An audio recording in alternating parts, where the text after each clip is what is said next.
Hola, bueno, esta es la segunda parte de la clase 5 y vamos a hablar entonces de los momentos de la distribución. Recién, cierto, en el video anterior ustedes vieron lo que era la distribución empírica y ahora vamos a empezar a entender, cierto, cuáles son algunos indicadores que podemos calcular que en este caso, cierto, se llaman momentos de la distribución que nos van a ayudar a entender cómo se comportan las variables que nos interesan analizar, ¿no?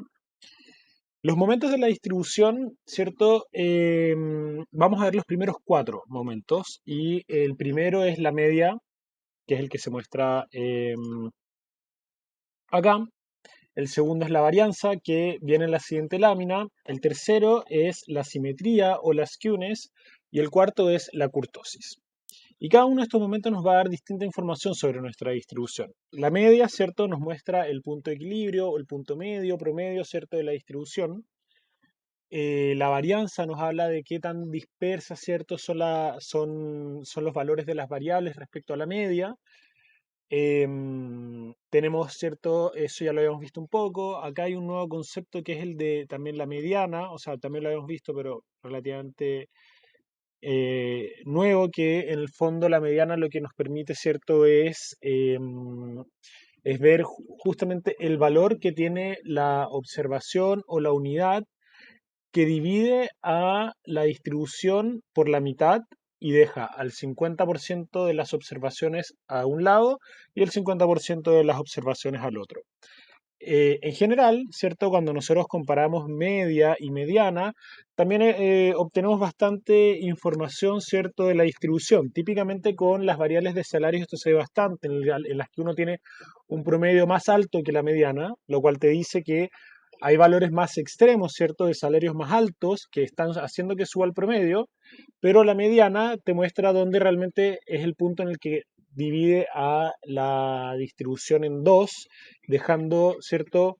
La mitad de su masa a un lado y al otro. ¿Qué te quiere decir eso? Bueno, que el punto en el que, valor en el que uno encuentra la mediana, te dice, bueno, el 50% de las personas, ¿cierto? Tienen ese salario o menos, en el caso de una variable de salarios.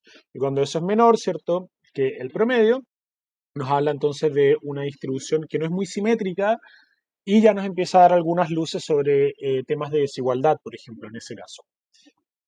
La simetría, en cambio, es una forma más directa de medir justamente esa asimetría, disculpen por usar que use la misma palabra, que estábamos viendo antes. Entonces la simetría, básicamente, las skewness lo que hace, ¿cierto?, es que si nosotros tenemos una distribución simétrica, eso significa que si trazamos, ¿cierto?, una línea por la parte más alta de la distribución, y dejamos a la mitad de las observaciones a un lado y la mitad de las observaciones al otro, eso significa que vamos a estar frente a una distribución simétrica. Con esta fórmula acá, que tampoco se tienen que marear tanto, simplemente, ¿cierto? Es una fórmula que nos permite calcular, ¿cierto? Este valor, este indicador o tercer momento de la distribución que llamamos skewness. Y lo que tienen que saber es que cuando esta fórmula acá toma el valor cero, vamos a estar frente a una distribución simétrica. ¿Ok?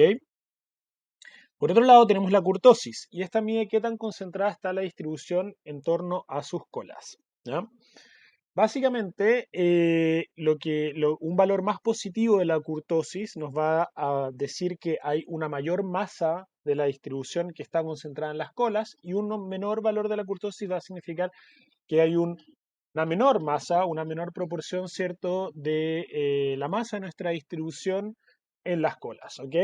Entonces, ahora vamos a ver un poco más adelante ejemplos gráficos de esto.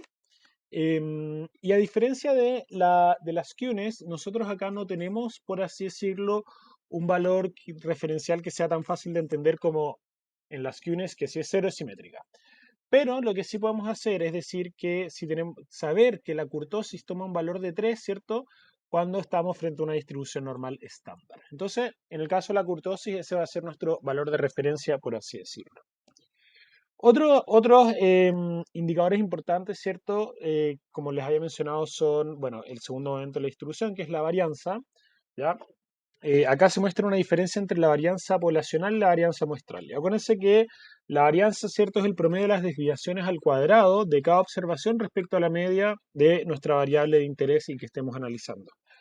Fíjense que acá hay una diferencia en las fórmulas, ¿cierto? De la varianza poblacional y la varianza muestral. Específicamente la varianza poblacional pone acá el mu, que representa el parámetro poblacional, que es la verdadera media que no podemos observar, y acá en cambio ponemos la media muestral. Aparte de eso, en el denominador acá se divide por n, por el total de observaciones, unidades, y acá se divide por n-1. Esto representa la idea de los grados de libertad, ¿ok? Y de que se pierde un grado de libertad, ¿cierto? Al momento de hacer la estimación de la varianza muestral. Esto es algo que todavía no vamos a entender, se los voy a explicar un poco mejor más adelante, pero para las personas que ven esas diferencias y no entienden muy bien por qué, sepan que hay una explicación y se debe, ¿cierto?, a que se pierde un grado de libertad, lo cual viene representado acá en el denominador con un n-1, porque se está estimando la varianza. ¿Ok? La desviación estándar, en cambio, acá, ¿cierto? Se muestra la desviación estándar poblacional, es, ¿cierto?, la raíz cuadrada de la varianza. Y en realidad la utilidad que tiene la desviación estándar sobre la varianza es que es un poco más fácil de interpretar, ya que no está al cuadrado. Y por último, tenemos el coeficiente de variación, ¿ya? Que es realmente una medida estandarizada de dispersión, porque si ustedes se imaginan, a medida que tengan em, ustedes pueden tener, por ejemplo, valores, si están en una variable que los valores en torno a los que se mueve son muy altos y tiene un poco de dispersión, puede que el cálculo de la varianza de números que sean muy grandes, muy difíciles de entender, muy difíciles de interpretar, también con la desviación estándar, ¿cierto? Incluso cuando la desviación estándar ya es un poco más sencilla por ser la raíz cuadrada de la varianza. Pero acá el coeficiente de variación lo que viene a hacer es que toma la desviación estándar y la divide por su media, para que nosotros entendamos, ¿cierto? Por lo menos cuánto, como en términos relativos a la media, ¿cierto? ¿Cuál es nuestra desviación estándar? Entonces, por ejemplo, si tenemos una media de, no sé, 1.000.000 de pesos de salarios y nuestra desviación estándar es de 200.000, el coeficiente de variación nos va a dar un quinto. ¿Qué significa eso? Que la desviación promedio respecto a la media es un quinto, ¿cierto?, de la media. Entonces entendemos y empezamos a entender y a tener un indicador que nos habla de la variación de nuestra variable, pero estandarizada y referenciada respecto a la media. ¿Ok?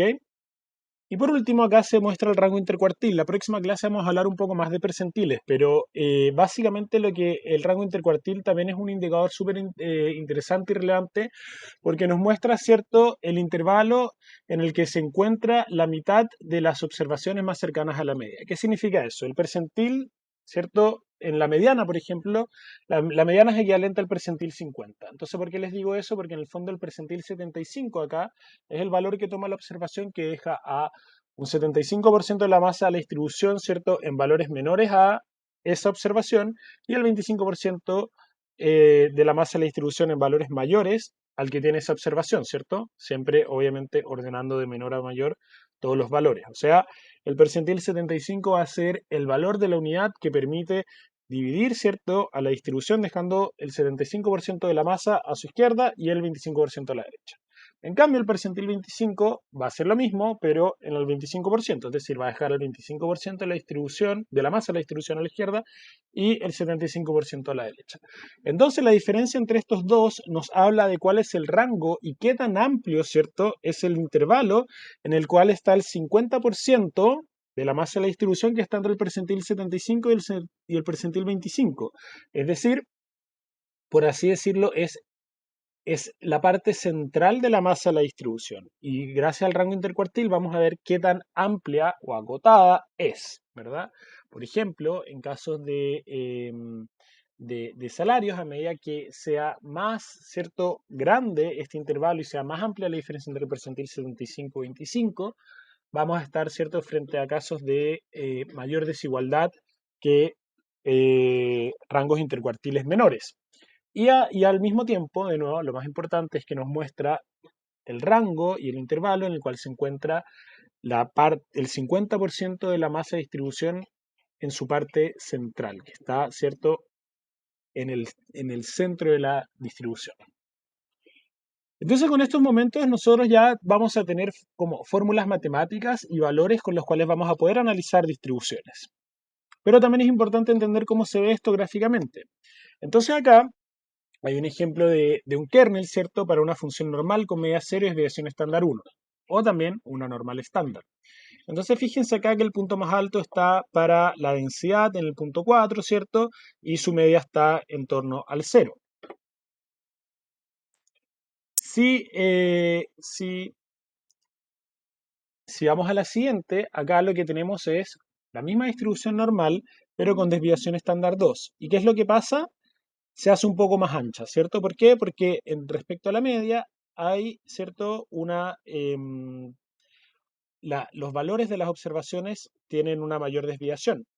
Y fíjense que al momento en que aumenta la desviación estándar y estamos dejando todo lo demás igual, ¿cierto? El valor, ¿cierto? De la densidad en el punto más alto disminuye. Y esto pasa porque debajo de esta curva tiene que estar el 100% de la masa de la distribución. Y si la tenemos que distribuir, ¿cierto? En un rango más amplio, porque tenemos una desviación estándar mayor, bueno, evidentemente también va a caer su altura. ¿Ok?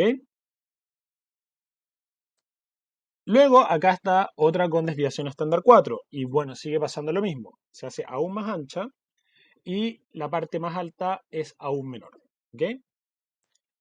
Para el caso de la simetría, acá se muestra un ejemplo de una distribución, ¿cierto?, que es simétrica y que deja el 50% de las observaciones al lado izquierdo y el 50% al lado derecho. Hay que entender, eso sí, y es importante que ustedes entiendan qué significa un valor más positivo o un valor más negativo de la skewness o simetría. Y acá esto se muestra bastante bien. Un valor más negativo, ¿cierto?, de la skewness o la simetría nos va a mostrar una distribución en la que su masa esté relativamente más cargada hacia la derecha o valores más altos. En cambio, un valor positivo, ¿cierto?, nos va a mostrar una distribución que va a estar relativamente un poco más cargada su masa hacia la izquierda. Acá se muestra de nuevo un caso simétrico y acá se muestra otro caso valor positivo en el que hay algunas de las clases, ¿cierto?, que saltan un poco más que otras, etcétera, pero esto viene a mostrar que aunque, ¿cierto?, esta forma de la distribución no sea tan perfecta como la que se ve acá arriba y tenga algunos saltos más altos o menores, si es que una mayor parte de la masa de la distribución está a la izquierda, vamos a tener un valor positivo de las Qs. Finalmente, se muestra gráficamente cómo se ve la kurtosis. Entonces, esto es el caso de una kurtosis igual a 3, que es una normal estándar, y acá comparamos una kurtosis más alta con una kurtosis más baja. Entonces, acá les voy a mostrar, ¿cierto? Quiero mostrarles, discúlpenme, gráficamente cómo se ve esto. Entonces, imagínense, trazamos una línea imaginaria que va por acá. ¿Ya? Y eso nos deja nuestra cola de la distribución al lado derecho.